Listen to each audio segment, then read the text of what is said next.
Здравейте, скъпи приятели на спортната табла! Днес имаме специален гост при нас. Това е Божидар Илиев, най-добрият играч в България по спортна табла.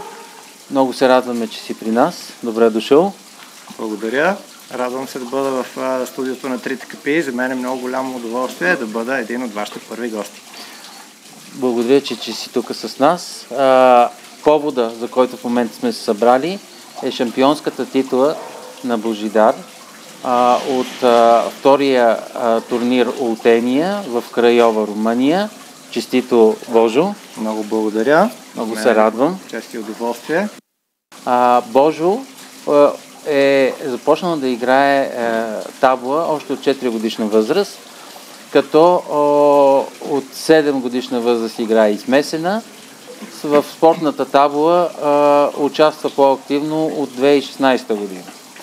Има множество участия в международни турнири над 50, обиколила 18 държави и има много спортни прояви в неговата кариера.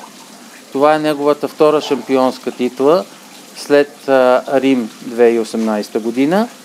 Има един финал игран в Венеция и една спечелена титла на двойки в Египет.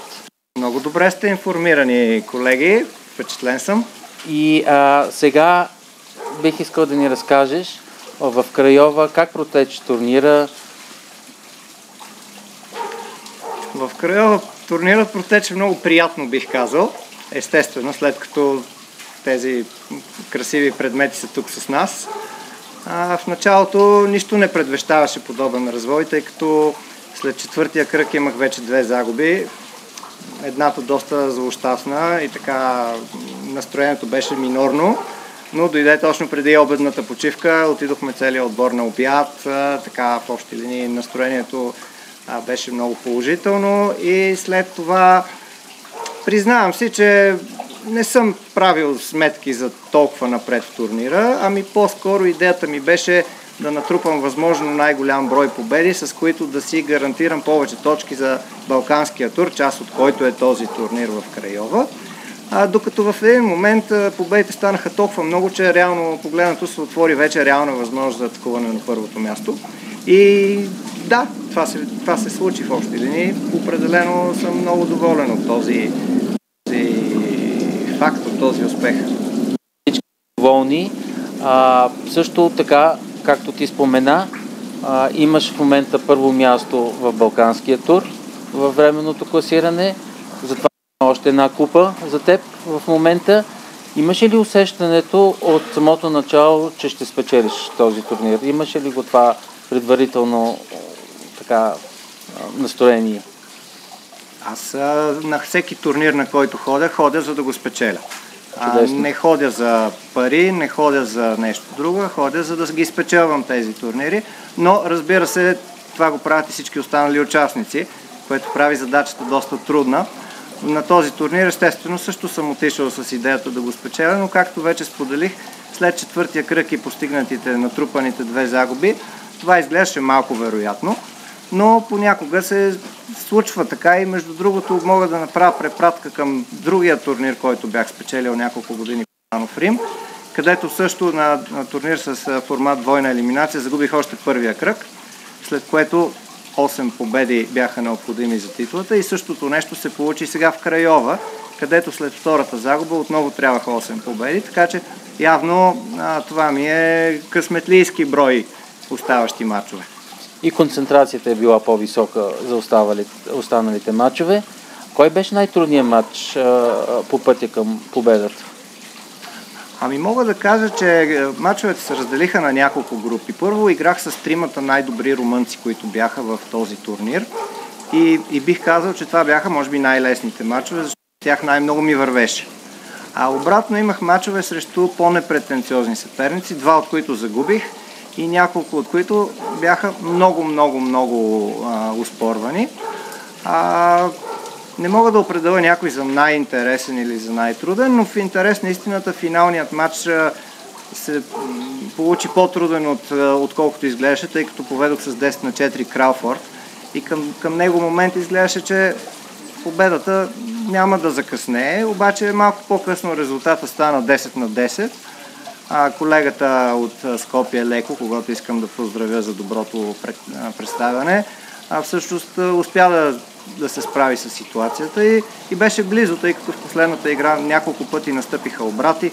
Аз имах леко предимство в началото, после той имаше голямо предимство, след което аз имах голямо предимство, той се измъкна и поведе, докато дойде надбягването накрая, в което имах щастието да хвърля едни петици, едни шестици и по този начин убих интригата.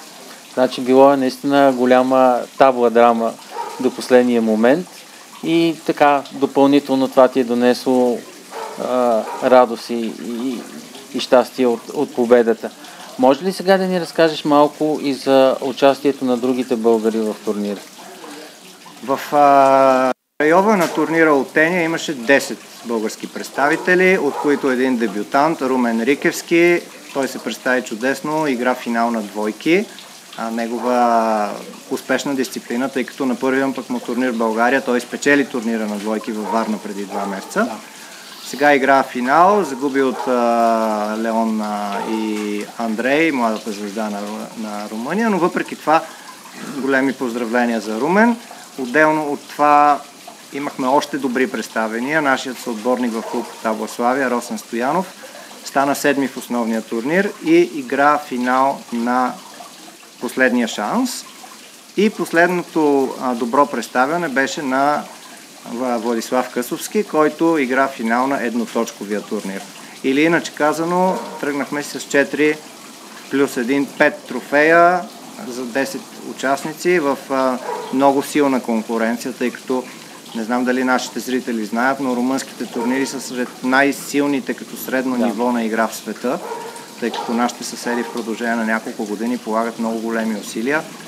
Много от играчите изучават играта, заснемат се мачове, има групови тренировки и така нататък и така нататък. Тоест тези турнири, макар и не чак толкова популярни, макар и с по-малко финансови средства, те са всъщност от много висока категория. Така че представянето на цялата група беше изключително добро според мен и аз съм много доволен. Чудесно. Сега бих искал да те попитам малко повече за Балканския тур, тъй като нашите зрители не са съвсем информирани. Може ли да разкажеш за цялата организация около Балканския тур, какво се случва в момента и какво предстои до края на годината? Така, Балканският тур е една от двете основни инициативи, заедно с Балканската клубна лига в интернет, които Балканската лига, тази организация, която представляваме аз и моя колега и приятел Милош Микич от Белград, организира след създаването си в началото на миналата година.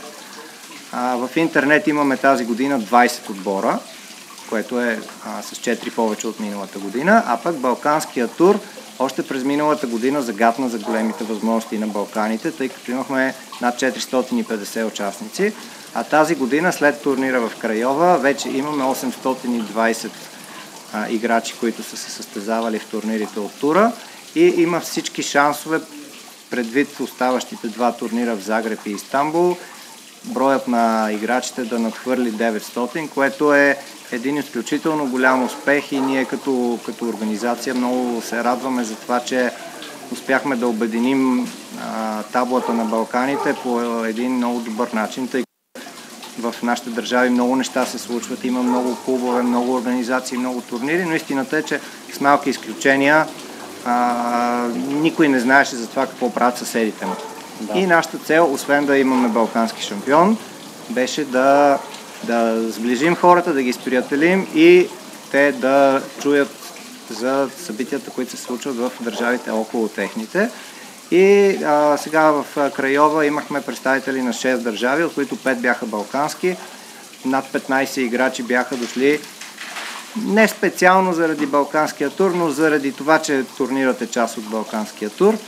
И се надявам, че тази тенденция ще бъде положителна и че до година ще продължим да изграждаме организацията и да увеличаваме броят на хората. Като цяло специални поздравления за всички балкански играчи за това, че участват в нашия тур и че го правят най-голямото събитие в света, най-големия тур в света на таблата. Чудесно. Сега искам да кажа още няколко думи. Естествено, това може би ще е тема на едно друго отделно предаване, тъй като по време на пандемията хората нямаха възможност да играят спортна табла на живо и Божо е един основен организатор и участник в няколко онлайн турнира, за които в някакъв момент ще информираме нашите скъпи слушатели и зрители и ще говорим повечко, тъй като изисква повече време и е нужно така да ви запознаем с всички турнири, които се водят в България и на международно ниво. Боже, още веднъж много ти благодаря за участието в нашето предаване. Пожелавам ти успехи в останалите турнири до края на годината. Надявам се още победи да поженеш. И успех също на всички българи. Продължаваме да се чуваме с вас и да се виждаме. Трите капи, Галин Трендафилов. Довиждане! Благодаря за вниманието и поздрави на всички зрители от мен и успех!